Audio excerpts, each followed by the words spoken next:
Alberto Polo, una vittoria molto importante contro una squadra che era davvero un terno al lotto, non si era mai vista giocare finora in Superlega. Sì, questa è una vittoria molto importante per il nostro gruppo perché come tutte le squadre è un periodo dove anche le partite ci servono d'allenamento e ovviamente giocare contro degli avversari del livello della Superlega non è mai facile. Vibo è una buona squadra, era la prima partita quindi non avevamo molte indicazioni su come giocare.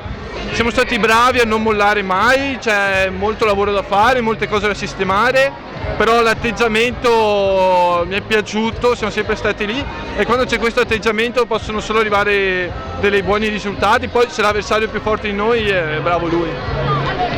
Oggi Padova ha dimostrato comunque di star trovando quella amalgama di gruppo che si era vista che nella prima partita ancora non c'era, è difficile con pochi allenamenti alle spalle. Sicuramente gli allenamenti faranno tutto, noi adesso siamo al completo e secondo me abbiamo bisogno di ancora 3-4 settimane per entrare nel nostro ritmo partita, ma sfrutteremo adesso la settimana prossima di riposo per migliorare certe cose senza avere l'ansia della prestazione e niente, sono contento di questa vittoria, 3 punti molto utili per noi perché valgono doppio contro le nostre dirette concorrenti per i playoff, quindi adesso ci riposiamo la settimana prossima e poi concentrati per Sora. Grazie.